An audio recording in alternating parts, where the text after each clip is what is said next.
Hello and welcome to Springboard, your virtual university. My name is Albert Okran.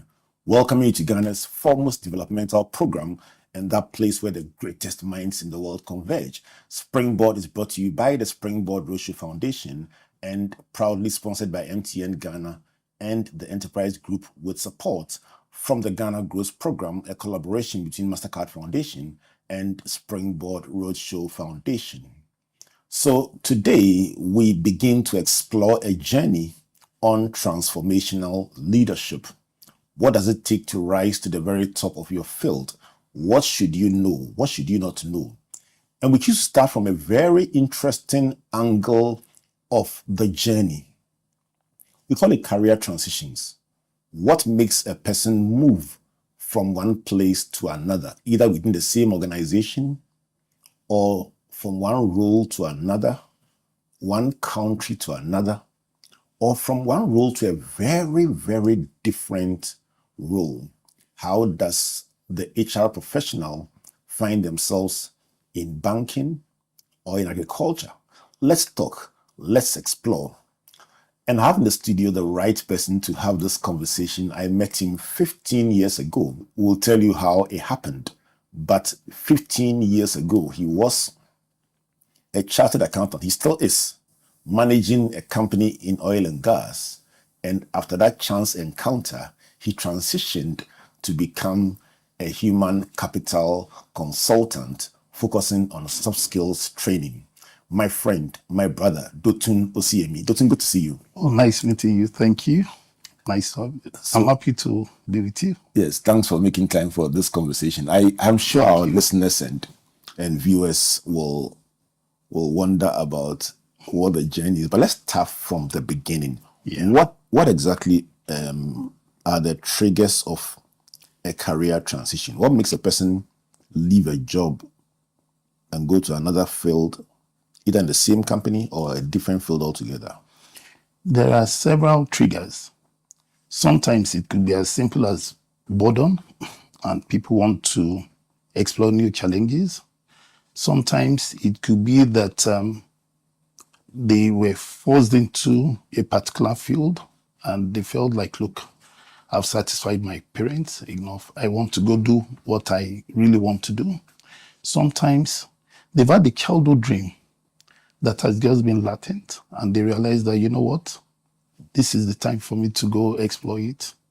And then there are some times that you just feel that, look, I feel I can impact more lives. In my own case, at a point in time, I just felt I should be able to impact more lives rather than just being in an office. But how to go about it was a challenge. Talking about the role of impact, I was having a conversation with Constance Swanica, the founder of the Design and Technology Institute, sometime last week. And she said emphatically that when you begin to make some of those important career decisions, some of them can be made from the point where money is not even the most important thing, but a certain sense of purpose. And I believe that something is what you were born to do. Is that something that you will fit into the same? I totally agree with you, because if you actually make money the purpose and money gets delayed, you could get frustrated. But if the purpose is much more bigger than money, you may likely excel in it. I truly believe that the purpose for anybody going into transitioning should actually be much more than just money. So if you are in something and you feel that there's more money in something else and you go there just because of the money, you could end up being frustrated. You can, actually. Let's settle on the process and the fallouts of it in trying to transition. Yeah. Let's look at the joys, let's look at the pains, let's look at the disruptions that it can create for somebody who leaves one area and goes to another. Candidly, you must prepare for those disruptions. For instance, you must be willing to sacrifice even salary. In my own case, I left as managing director of Sahara Oil to transit into becoming a training consultant. At some point, I even had to call my family to tell them that I'm making this move. We all need to sacrifice for some time, but it's for a bigger purpose. What was the reaction? Well, initially, for the children, they didn't quite understand because they were used to holidaying every year. We go on vacation every year. And I said that we'll get back to that. But for now, we may need to cut some cost. Because when you're going into a new venture, like the way I went into it, financial uncertainty and instability is part of it. It's all part of the risk, but you must be prepared for that as well. I think you owe it to our listeners to situate your story, because I can almost imagine the next question. What will make you leave a job as a managing director of Sahara Oil, so comfortable, and go into something that even before you go in, you are telling your family, please tighten your seatbelt? Who wants to tighten when the new belt is nice? You know, sometime in 2020, but prior to that, I've been having this internal conversation with myself that, okay, after the SMD role, what next? And it's one puzzle that I tried to answer myself that I hadn't been able to figure out. And then I was privileged. Incidentally, Reverend Albert, you were the one actually speaking on this day. You were talking on talent. And you said some very profound Actually, 2010. In 2010, so precisely 15 years ago. 15 years ago, you were speaking on talent, how to discover your talent. And in fact, the very first time I heard about the purpose of a talent was when you quoted Matthew 25:26 and said that the master used 2 words for the servant, which was wicked and lazy, and those 2 words are tied to the purpose of a gift or talent. I was like, wait a minute, what's this? And you mentioned that at that time, I heard it very clearly that the master used the word wicked because he denied humanity the benefit of that talent, and lazy because what you'll give him, personal fulfillment and profitability, he denied himself. But on that same day, you ended the session by asking in fact, you didn't ask 2 questions. You gave us 2 assignments. And those assignments actually have a reason that kind of influenced my decision. You asked us to do a stock. In fact, you called it like a stock take of our abilities. Note down 20 abilities, minimum 20. And then you asked us to interrogate them with some 8 questions. And then the second assignment was that you asked us that in fact, asked us to personalize it, that how will my talent impact more than 1 million people within the next 5 years? I literally can remember every slide of that training, because it was a model that we used even during COVID with incredible results around the world. So there are 3 things involved. One was the assignment to write down 20 things that you know how to do. And the 8 questions. The second was to ask 8 questions. And viewers and listeners, I'm going to give you those 8 questions after the break. So stay on this show, because this is a model that can change your life. The second was to apply 8 questions to the 20 as you begin to shortlist your way all the way to 1. Yes. And the third was, after finding that 1, ask yourself, how can you impact 1 million people in the next 5 years? Go on, continue. Thank you. All right. So I took those 2 assignments very seriously. I sat down and I started doing an inventory of all the abilities I had. In fact, I included even comedy, because I guess because you said we should just write. And then I came up with about 25. I still have the list. And then I started interrogating them with the 8 questions. The very first question is, what is my passion? That how passionate are you about this area? That was the very first question you asked. The second question was, what ideas am I generating regarding the area I love? What ideas am I generating the area I love to do? The very third question had to do with, what is the ease of doing that thing just relying on your intuition? The fourth question was, what sense of fulfillment does it give you? The fifth was, what sacrifice are you willing to make? The sixth was, what of these areas, which one gives you the highest rate of return, in terms of financial benefit? But which gives you the highest rate of return? The seventh has to do with how easy is it? How do you execute it? Okay, let me put it properly.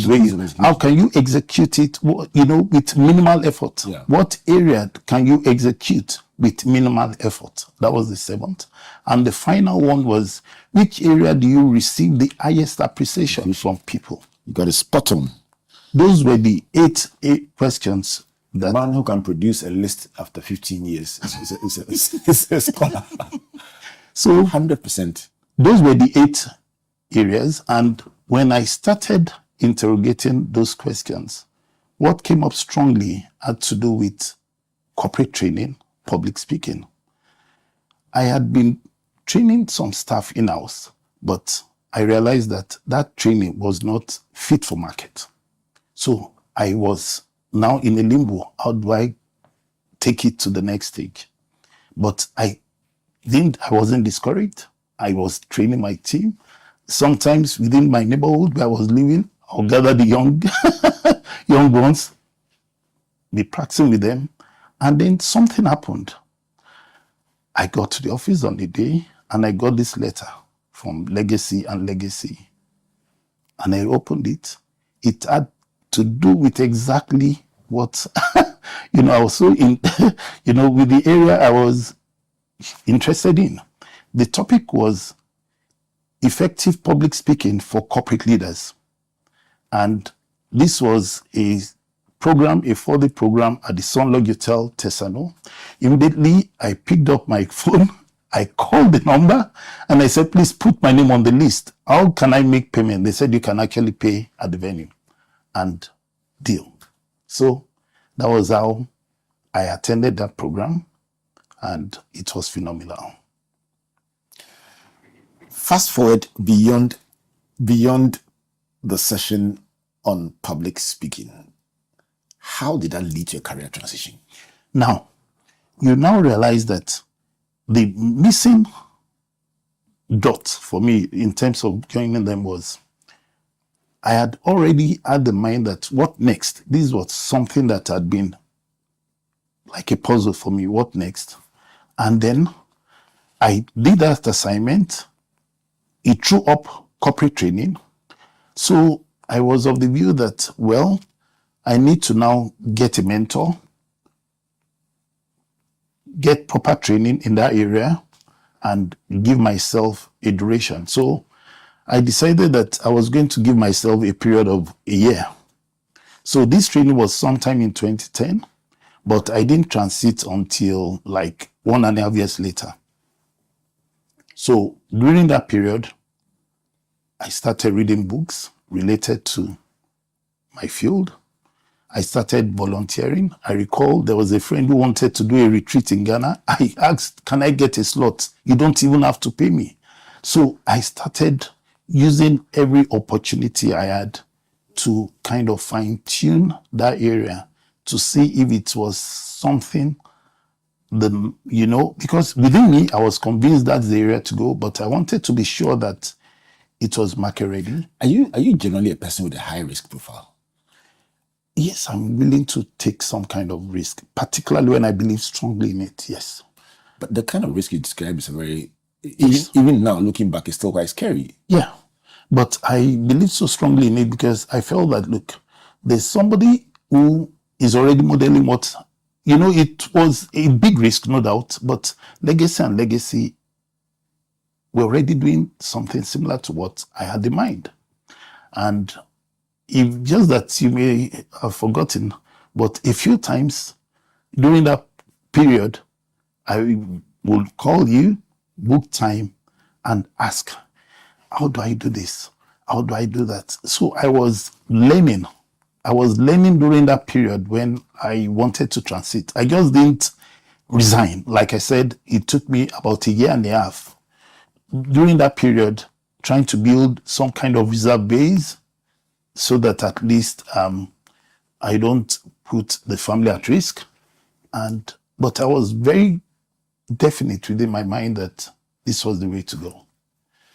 Springboard, your virtual university is definitely the way to go. And if you just joined us, this is a conversation between myself and my friend and brother, Dotun Osiyemi. I met Dotun 15 years ago, and he's telling you the story of how we met.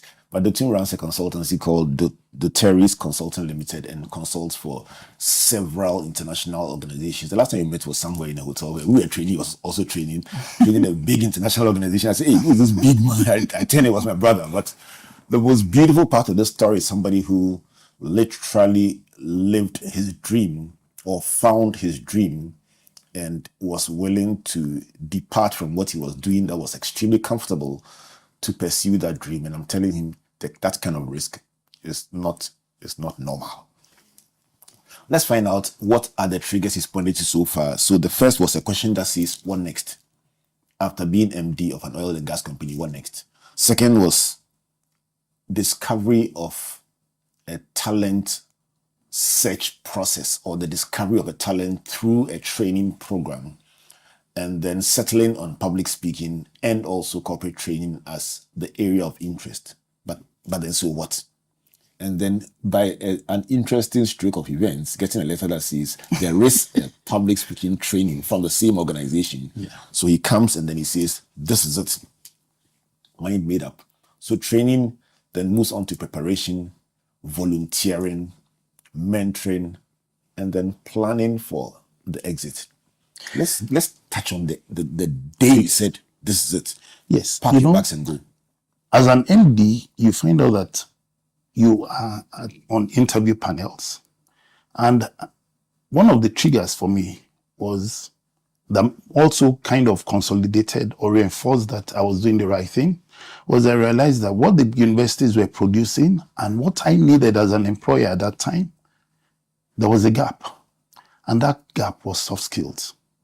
Because you're sitting at interview panel and you realize that many of them, when it comes to time management, work ethics, work attitude, you could realize that there was a gap. I also went to the university and I was not taught all those things.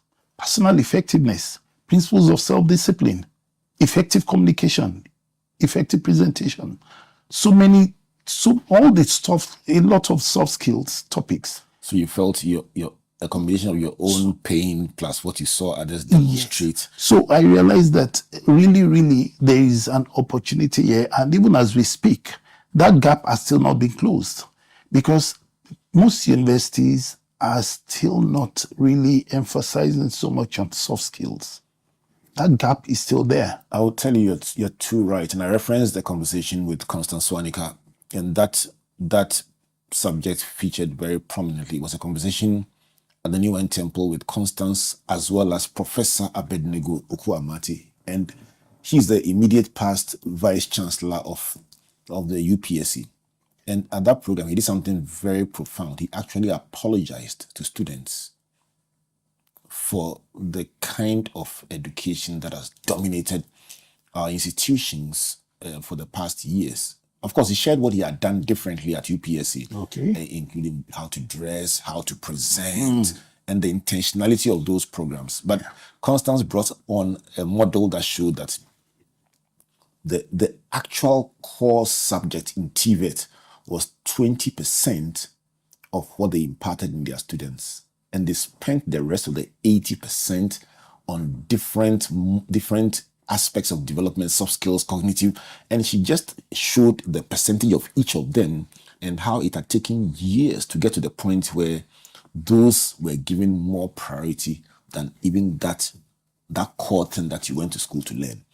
So her conclusion after that program at the PCH at church was that your CV does not impress me. It is your soft skills, the things you bring to the table that are easily discernible, that make me know that you are bringing something of value to the workplace. So just to confirm what you're saying, that gap is real, and several publications by various authorities. I am a big fan of the World Economic Forum report on the future of work. Just emphasize that this is where the biggest need is. So for you, when you found the need and you were so sure, how did you manage the transition finally? Yes. So at that point in time, when I realized the need, the first thing I did was try to that seminar that you organized. It helped to close the gap in terms of getting me market ready. And then I started volunteering in terms of any opportunity to train. Even if it was for pro bono, I would take it. And I started buying books, getting materials. I actually came to your office, I bought everything. bought a lot of your books, bought a lot of your tapes, and started watching world-class trainers. How do they train? How do they speak? How do they? Because you find out that after becoming an MD of a multinational, you want to ensure that anything you give is excellent. So all that period of 1.5 years was a period investing in myself. Did you fear? Yes, a bit. There was a Tell me bit. about the fear. The fear was very real because bills had to be paid. What if? What if? Yeah. So from what next? I went to what if? You know?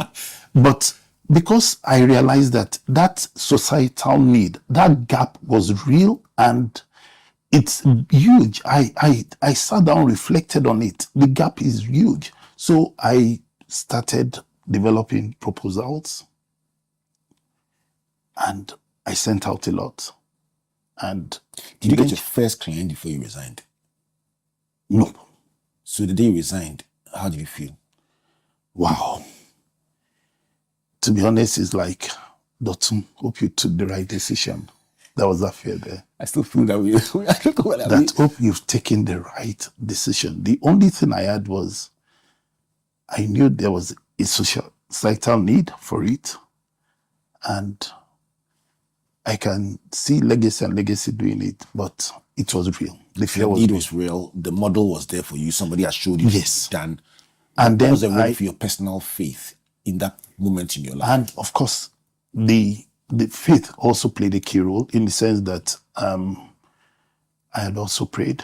I just didn't leave, and I heard clearly that I'll be with you. So that assurance also helped. Because one of the things you must realize about these triggers or when you want to transition is that personal faith plays a very key role. In fact, it plays a very, very vital role for anybody who is transiting. So for me, that played a key role as well. But looking at it, sometimes it was a risk, but I think I have no regret that I took On the that. night you submitted the letter and you go home. I like pictures. On that night, Wife's surprised I don't like films, but I like painting images in my mind. it was a tough one. Do you sleep? I was rolling on the bed. Let me be honest, it was a tough one. Even though I had a notebook where I had actually all that period of the 1.5 years before I transited and dropped the letter finally, I had a notebook where I had written down a few things on what I planned to do. But all the same, that thought was like, Dotun, did you really make the right move? Did you make? But I let the joy of what I wanted to do to override that. Because if I had dwelt so much on that, I would probably have looked for another job or need to get my resignation letter withdrawn.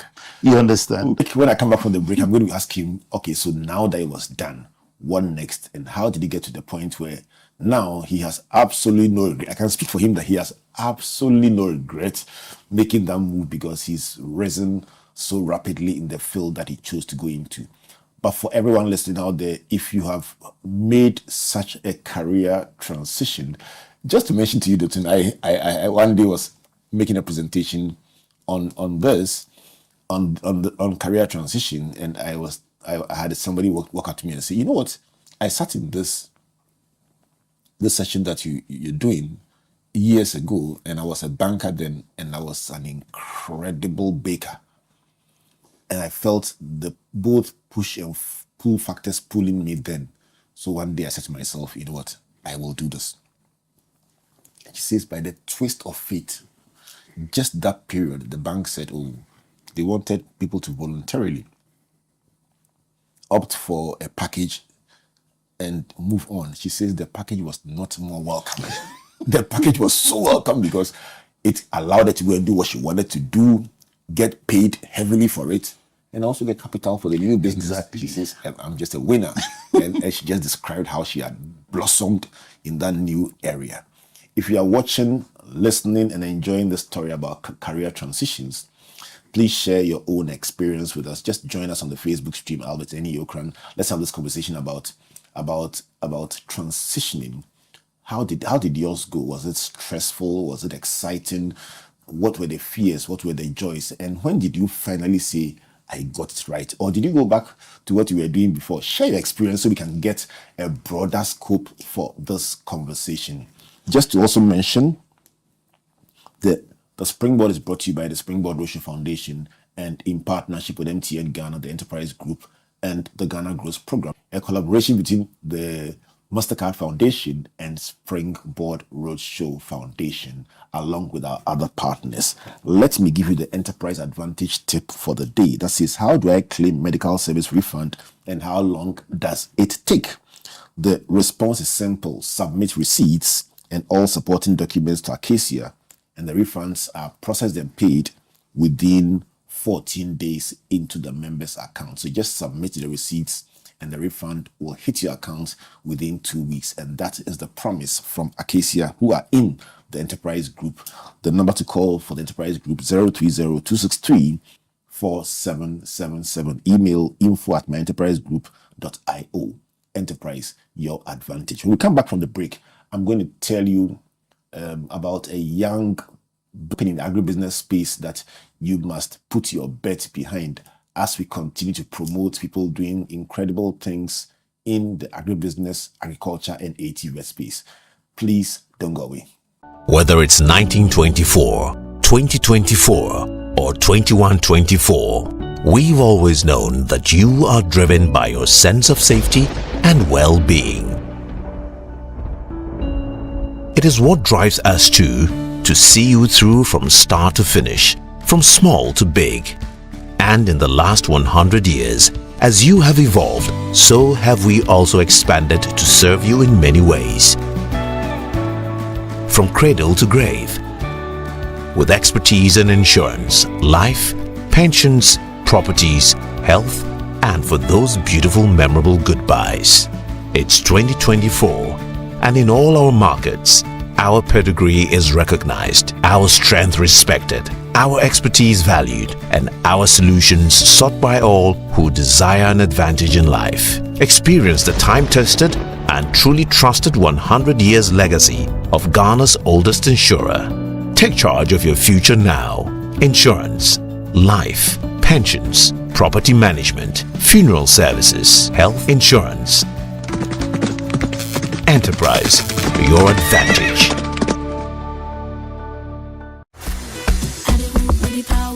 Learn something new every week and be inspired by innovations, impact, and success stories of individuals making strides.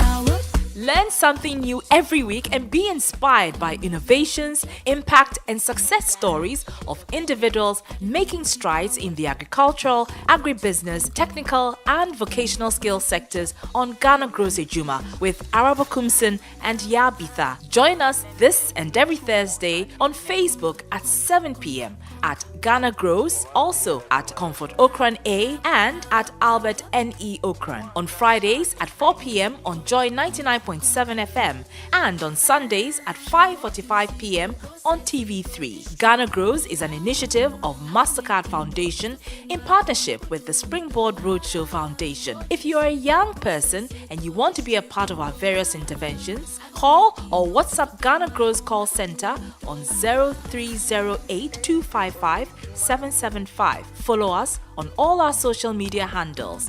Ghana Grows Ejuma. Hope Day.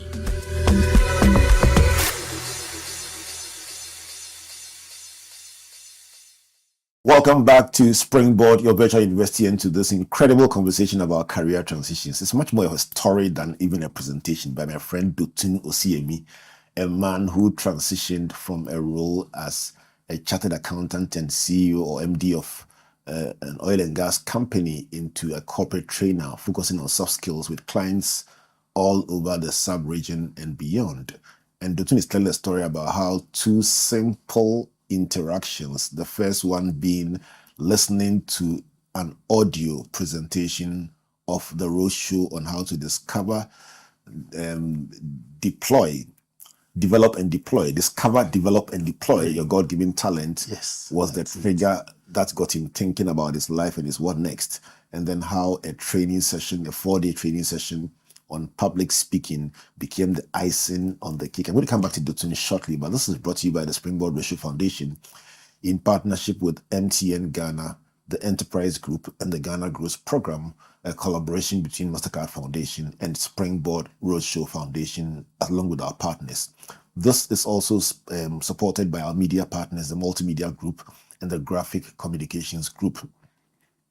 So we made a promise to you that we will highlight throughout this period every day a business powered in the area of agriculture, agribusiness, or ATVET that is doing innovative stuff, just so you can support their business. It's just our contribution. Some of these businesses, we don't even know them, but just the joy of seeing them do big things is the motivation for doing what we do. So today, we want to support Amor Foods, a proudly Ghanaian-owned business dedicated to delivering high-quality organic food products that honor our nation's rich agric heritage. Amor simply means love in Spanish, and do in parts of the Volta region of Ghana. So it depends on how you pronounce it. It could mean do, or it could mean love. So maybe love do. But guess what? Their products include white corn dough, yellow corn dough, white corn flour, and cassava dough with no preservatives and globally standardized. If you want to buy these beautifully packaged hygienic products, WhatsApp them on 0242 532 864 or call them on 054 635 0181, and the name is Amor Foods. So this is just a project to just highlight people's businesses and just give them a push, just to encourage them to do well. That's all. We're using our platform to just encourage businesses, especially those run by young people, young women in the areas of agriculture, agribusiness, and ATVET. Just give them a push. And you won't believe how some of them, out of just this mention, have more than quadrupled their opportunities. Wow. And we just do it. That's good. What do you think? For me, it's a good thing, because you find out that if you have to wait for government jobs or start applying, meanwhile, there are things within yourself that you have the capability of doing. I think is the way to go. Right. Let's go back to our story that is attracting a lot of interest as we have this conversation. So, Dotun, for the benefit of those who may have just joined us, let me reflect on the few triggers that we mentioned that could help you to settle if you are a multi-talented person. You do so many things, to focus on which one is the one that could make a difference. We talked about the passion, ideas, the ease of execution, intuition, fulfillment, sacrifice, return, and then appreciation. So these were the ones that we shared with you, and those helped you to settle on public speaking and corporate trading. Before we went for the break, you had finally resigned and rolled in bed a little, asking yourself whether you made the right decision. Yes. Let's push on to some of the choices you made after settling on the journey, and how those have helped you to rise. Because I remember recently meeting you at a function, and with a number of young people I was with, and after you left, they were asking, so what made the difference? And that's what made me vow that we'll have this conversation on radio. What made the difference between the person who was unsure and the person who's now so settled in what you do so many years after? One of the things is, you don't joke with mentoring.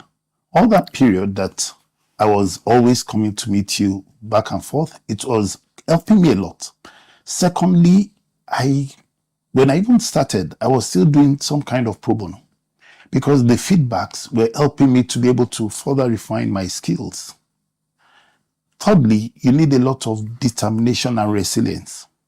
But above all, you need discipline. Without discipline, nothing works. I've come to that conclusion. And also, too, you must be driven by certain values. There were certain values I made up my mind I was going to work with from the onset, which is diligence, excellence, accountability, doing things in an excellent manner. So you find out that it's a totality of a lot of things. You've given us 5 things: mentoring, volunteering, resilience, discipline, and values. Yeah. Let's start with the mentoring. Yes. How important, I mean, as somebody in this, the work that we do, mentoring has been in the scriptures. From, you can talk about Elijah and Elisha, Naomi and Ruth. You can talk about Samuel and David. You can talk about Paul and Timothy. All these are Jesus and disciples. All these are classic mentoring relationships. Yeah. In the corporate life, in entertainment and arts, in sports. But in your own life, what were the key mentoring choices you made that somebody listening can benefit from? Reverend, let me tell you one thing. The truth is, when you start a business the way I started it, at some point in time, frustration came. I recall meeting you one afternoon and was like, I've sent out a lot of proposals. It's taking a long time in closing. Some leads are not. And you just laughed and just mentioned to me, it's still so fresh in my mind. Keep at it. In my mind, I was like, you were almost going. I said, Reverend, is that all? You just said, just keep at it. You're on the right path. You know, that word for me made so much, because at some point I was like, am I? So you can't underestimate the power of a mentor in your life. When you said keep at it, I had to go back and that you're on the right track. So I went back and started sending more proposals. And it didn't take too long. Even though at that time, I decided to go for the big players. I took that decision because I felt like, look, if you want to catch a big fish, you go where the big fishes are. Okay. So Smith was one of my very early clients, training Smith and training Zenith Bank Ghana, training GT Bank Ghana, training a lot of these organizations. But it didn't come, it took time. Those organizations took a long time to get. So always coming to you and you assuring me that you're on the right path played a key role in building my resilience. So for me, mentoring helps you because you pass through that phase, and probably that was why you could easily tell me that keep at it. That word, you didn't even start encouraging me. So how did it go? No. You just said keep at it. Let's stay on volunteering. Yeah. Because it's another point that has come up in the conversations the past month around these teams in different platforms. Yeah. And the word out there is that many people feel that volunteering does not pay because the reward doesn't seem to be immediate. And the argument against volunteering is that, Charlie, the bills are high, transport costs and everything. But those who have used it successfully talk about how it opened the door for them. I mean, if I may, for the last time, reference my conversation with Constance, she mentioned finishing university and going to work, literally volunteering with a carpentry, or before she went to university, but she had finished school and went to volunteer in a carpentry place for 5 years. And so being the one who sweeps the place, and everybody wondering, you've gone to school, why are you sweeping the carpentry shop? But she says by the time she finished and went to add her university education, she knew what she would go into. And so within 9 months of finishing university, she had opened her own business, Accents and Arts. What is the power of volunteering from where you sit? For me, Volunteering is where I was able to refine my skills, get it really, really market ready. Like I said, there was a company coming together. It was a friend. I was literally begging for a free slot. Even though you needed money. Yes, I was begging that because he had already arranged the facilitators and everything, they had settled it. But because I understood that he was coming to have it in Ghana and I was based there, and I wanted a situation where I could get feedback. Because when you're volunteering, when you volunteer, it's more for the feedback. It's more for the feedback and that opportunity that you never know who is in the crowd. You never know who is in the crowd. So and that's why, even when you're volunteering, you need to do it so excellently.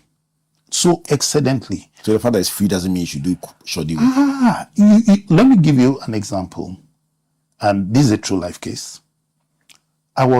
Anytime I'm training or I want to train, apart from the participants, I see God as my audience as well.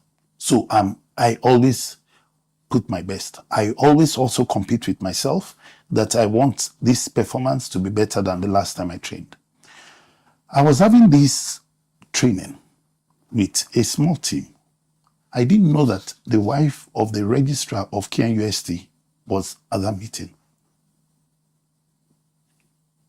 I'm telling you a true life case. Right. The current registrar of KNUST, the wife was in that meeting. And then a few weeks after that training, I got a call from the registrar himself. He said, "You came highly recommended." That's the word. Highly You recommended. came highly recommended. I don't know if I should give out his name. He came highly recommended. And that we are planning a 2-day retreat where all the registrars in the university, that's KNUST, all the registrars, all the faculties will be, it's a 2-day retreat, and would like you to be the one to anchor it. At that point where you get a reference and then a reward shows up, compared to the time when you volunteered for free, tell me about the feeling. You know, do you feel validated at that point? Exactly. You understand that even though prior to that time, like I said, for me, I had already made up my mind that I'll use volunteering as a tool for refining. But when that call came, it was like, yes, that what Albert has always been telling me, keep at it, makes sense. Let's go on to values. Values. Yes. The values that you mentioned, how do your personal values or your corporate values help you to grow a big, strong organization? Values are so critical because actually there's this statement I make that it's your values that makes you valuable. And I totally agree with it. Your values make you valuable. Values are things you also there. So they help you for decision making. It immediately filters what you can do, what you cannot do. And if you hold values of integrity, of diligence, of excellence, you find out that anything mediocrity, you're not cut out for it. So even if you go to Doterrys Consulting Limited, if you go to our website, if you look at our corporate values, you'll see professionalism, respect for this, integrity, and those are the things right from the one. These values were some of the things, like I said, even before we got our first client, that we said we were going to run with. And we said we were going to run with. And we still maintain it till date. So sometimes your values may lead to you losing some opportunity. Help the person who's listening who says, values, they have hurt me before. It's true. By virtue of saying, because of my values, I can't take this opportunity. I may not mention the organization, Right. but there was a particular organization, I wanted to do training for them, and I'd submitted my quote. And they said, well, they've looked at my proposal, is very, very good. That can we do something that they'll pay me my amount, but they were going to triple the figure. And I said, I'm sorry, anything beyond that amount, I can't put on my invoice. I'm sorry. It was painful. I lost the job, but I also felt that fulfilled within myself that I've done the right thing in line with my corporate policy. It pays off at the end of the day because you find out that I tell people jokingly that in Ghana, I spend 3 currencies, and they say, what do you mean? I said, I spent Ghana cedis, I spent trust and credibility. Go back again. 3 currencies you spend in Ghana. I tell people I spent 3 currencies in Ghana. I spent Ghana cedis, I spent trust and credibility. People know that when you are dealing with Doterrys Consulting Limited, that you are dealing with a trustworthy organization, and that has helped us to be able to get a lot of repeat businesses. Take a minute to tell us about repeat business and the power of recommendation. You know, repeat businesses are what actually sustains a company. Peter Drucker said something. He said that the whole purpose of a business is the customer. Anybody can buy for the first time. Anybody can patronize you the first time. It's very easy, anything, but for anyone to patronize you the second time, you must have done something well the first time. You know you're causing trouble. I'm a pastor. So when you tell me that anybody can come for the first time, it is when they come the second time. It means that if you're a pastor and you come to your church. But it also applies to your church. I'm listening very intently as you speak. That's how I process. Yes. Anything you say, I put it in 7 different boxes. So you're saying that as a pastor, if somebody comes to your church the first time and they don't come again, it's possible that you didn't do something right. It's very, because you find out that to buy something for the first time it's nothing. Is nothing. I say with all humility, after that training I did for the KNUST, that because I was actually at that meeting, the current vice chancellor at that time was the pro vice chancellor, Professor Rita Dixon. She came to open the program, and her plan was to leave. After listening to me for a few minutes, she couldn't stand up at some point. I'm saying this training took place in Sunyani. She sent her driver to go pick up her, to go bring her things. She sat through for the 2 days. Right. And she was so impressed. And I say with all humility, today I'm privileged to train the Governing Council of KNUST. With all these achievements, with all these clients across the sub-region, across the continent and beyond, looking back, let's now wrap up on the what next and what if. This all started with a corporate executive running an oil and gas company and saying, this is it, this is life. But beginning to ask yourself, what next? And then it went to what if, because you found something new and began to toy with the idea of going into it with all the uncertainty. Fast forward 15 years, 14 years later, you are doing it at the very highest level with clients all over the place. What would you say to that person going through their own uncertainty about a career transition, about your learnings from this whole experience? Yeah. What I'll tell you is use I jokingly call it the ACO model, Albert Comfortocran model. I didn't know there was a model like that. Eh? I didn't know there was a model like that. No, that's your talent model. Okay. I've not seen it in any book. I've not seen it anywhere. List your abilities, minimum 20. Apply those 8 questions I mentioned earlier on. Once you are able to filter it to get the critical one of those things, make up your mind that you are going to impact millions.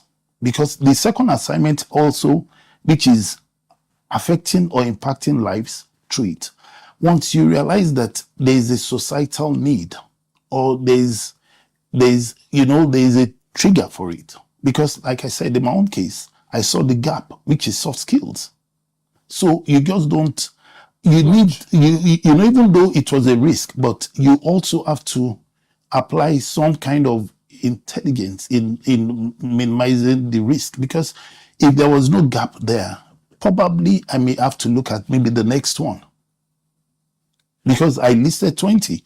If any of those 20 could actually make me money, I looked at the one that will give me the highest rate of return and the one that would also help me to impact more lives.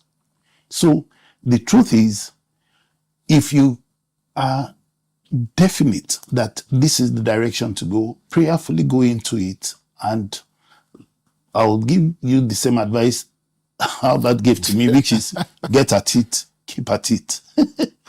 Just keep at it. Right. Resilience, sorry to say, resilience also plays a key role. Because at some point in time, you will be tested, but you need to be able to let the joy of what you want to achieve be greater than whatever pain you may be going through at that point in time. Who for the joy that was set before him endured the cross, because despising the shame, and is settled at the right hand of God. I tell you what, I find scriptural explanations for everything that my guests tell me on the studio. Wow.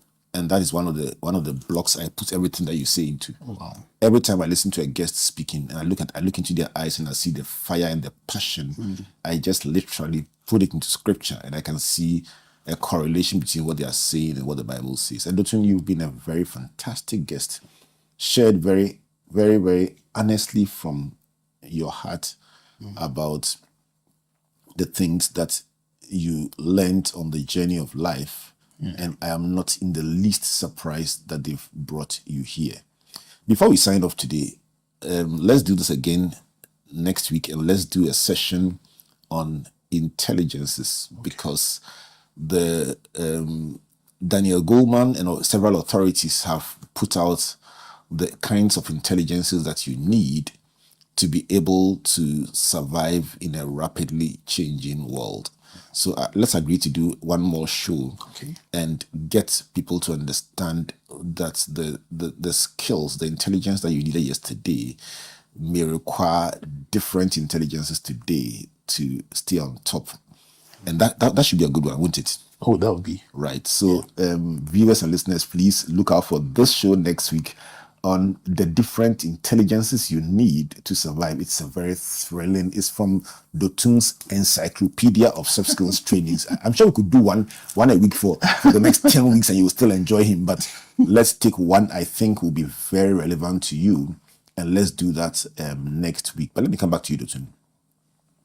You keep mentioning societal need and a 5-point model. The thing about this show, if you mention something and you don't either list or elaborate on it, after the show, people will be calling and saying, he mentioned something, he never said what it was. So for the avoidance of anybody taxing me on the street, you mentioned 5 things. Just in a minute, just mention those 5 things that we shared, and then we'll close with that one. Okay. Like I said, during that discover, deploy, and develop your talent, you mentioned 5 triggers that could help you discover your talent. And you use talent and gift interchangeably during that particular springboard roadshow. You said 1, hereditary or genetic factors can trigger it.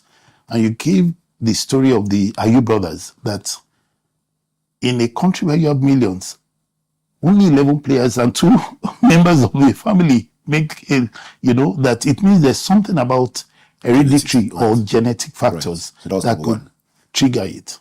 Secondly, you mentioned about socialization or continuous exposure, that where people are continually exposed to certain things can trigger it. And you gave the example of environments where they do the kente, and then the shea butter and all that. That in those kind of environments, you find out that you see some of them get into it and they become very good at it because of the continuous exposure.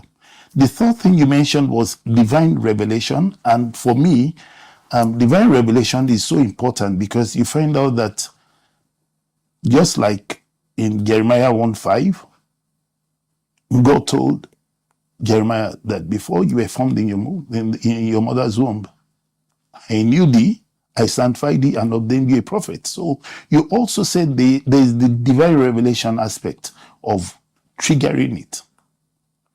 And the fourth one? The fourth one was these societal needs or emerging opportunities. That societal needs or emerging opportunities. And that was one that I keyed into because, like I said, there's still a gap in soft skills.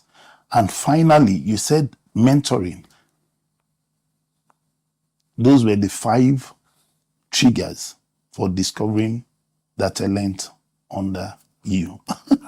Were you good in mental when you were in school? If you're very passionate about something, you find out that you want to it becomes part of you. Because for me, for instance, if I have strength at the age of 90 and God taps me, I'll still say, leave me in training. I truly believe this is what I was born to do. It shows. Without that kind of, without that kind of passion, you won't be able to recall what you learned in 50 years ago, and still be able to list it without looking at any sheet. It's just a gift you have. I think that's thank you. That's what makes you good at what you do, and I just love it. So this has been a conversation with my friend and my brother Dotun Osiyemi. He's the CEO of Doterrys Consulting Limited. Go find them on their website and find out what they do, and they will come highly recommended. Let me use the words that were used by somebody else. Highly recommended. I recommend Dotun because he has something that I believe in: the passion for what he does, and that selfless 100% investment in what he does, and that is the what we look out for when recommending somebody in any field of endeavor. Somebody that lives the values they preach, not just on their website but in practice. So if you want to connect with Doterrys, the number to call, give it to us, the number 054 1279 729. one more time. 054 1279 729. All right. So that's, and if you are calling from outside Ghana, you add +233. very kind. So that's the number to call to find my friend Dotun if you want to connect with him and find out more about what they do. But next week, I'm bringing you one free session from their training handbook on multiple intelligences, and I think you will enjoy that very much. But till then, Springboard is, as always, brought to you by Springboard Roadshow Foundation in partnership with MTN Ghana, the Enterprise Group, and the Ghana Growth Program. Itself a collaboration between MasterCard Foundation, Springboard, and our partners. Till we come away again next week, my name is Albert Okran, saying God bless you, and God bless you.